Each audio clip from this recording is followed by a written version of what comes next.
السلام علیکم ورحمۃ اللہ۔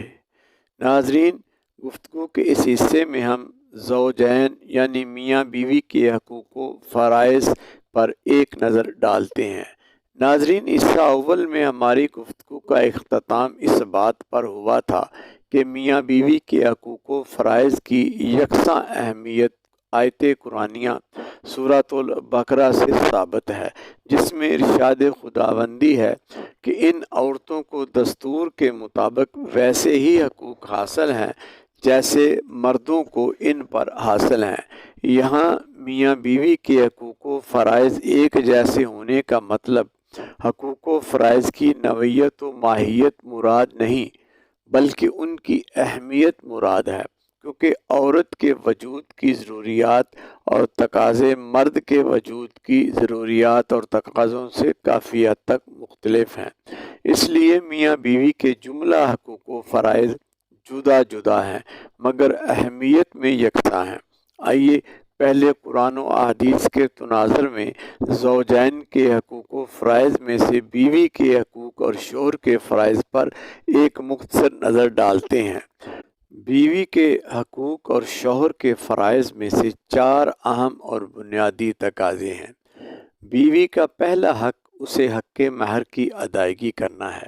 اللہ تبارک و تعالی نے قرآن حکیم میں اس کا حکم دیا ہے کہ وَآتُوا النِّسَاءَ صَدُقَاتِهِنَّ نِحْلَةً، اور تم عورتوں کے مہروں کو خوشی خوشی ادا کرو۔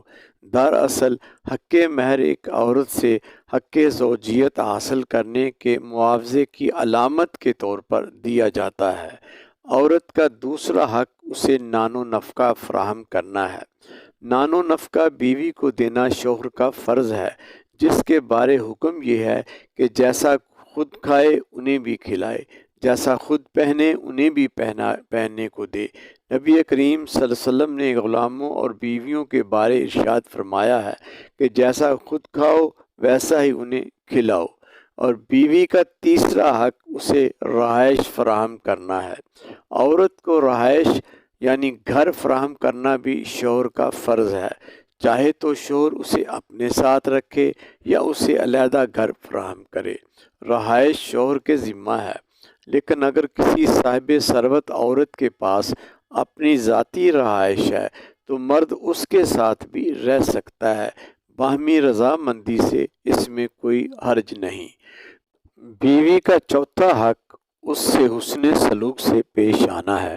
اللہ تعالیٰ نے سورہ نساء میں مردوں کو حکم دیا وَعَاشِرُوهُنَّ بِالْمَعْرُوفِ، اور عورتوں کے ساتھ اچھا برتاؤ کرو۔ گویا عورتوں کے ساتھ معروف طریقے سے پیش آنا مردوں پر اللہ نے فرض کیا ہے، بلکہ بیوی کے ساتھ ہر طرح کے مسائل کے بارے میں مثبت رویہ اختیار کرنے کا حکم ہے۔ گویا قرآن مجید میں اللہ تعالیٰ نے میاں بیوی کے تعلقات کا ایسا جامع دستور پیش کیا ہے جس سے بہتر کوئی دستور نہیں ہو سکتا۔ بیویوں کے ساتھ جملہ معاملات میں خوش اخلاقی، مروت، پیار و محبت اور اپنی حیثیت کے مطابق عطا کا رویہ اختیار کرنے کا حکم ہے، یہاں تک کہ حسن سلوک میں بیوی کی تعریف و خوشامد کرنا بھی شامل ہے۔ آئیے اس حوالے سے اسوہ رسول صلی اللہ علیہ وسلم سے اپنے من کو روشن کرنے کے لیے کتب حدیث میں درجنوں روایات میں سے ایک روایت سے رہنمائی کی خیرات لیتے ہیں۔ ایک موقع پر نبی کریم صلی اللہ علیہ وسلم کو ایک صحابی دعوت پر بلانے آئے۔ سیدہ عائشہ رضی اللہ عنہا قریب بیٹھی تھیں۔ آپ نے انہیں ساتھ لے جانے کا پوچھا، مگر صحابی نے کسی حکمت یا اپنی مجبوری کے تحت انکار کر دیا۔ عرض کی، آقا آپ کو تنہا دعوت ہے، تو حضور نے بھی جانے سے انکار کر دیا۔ دوسری بار پھر اس نے عرض کی تو آپ نے پھر تنہا جانے سے انکار کر دیا۔ تیسری بار جب اس نے حضور سے عرض کی تو سیدہ عائشہ کی دعوت پر جانے اور ساتھ لے جانے کی درخواست بھی کر دی۔ تب حضور دعوت پر جانے کے لیے رضامند ہوئے۔ یہاں تنہا دعوت پر جانے سے انکار کی وجہ بیوی کے عزت و وقار کو بحال کرنا تھا، کیونکہ دعوت دیتے وقت سیدہ عائشہ پاس بیٹھی تھی، لہٰذا ساتھ لے جانے کے اصرار کی وجہ صرف یہ تھی کہ بیوی کے دل کی آزاری نہ ہو۔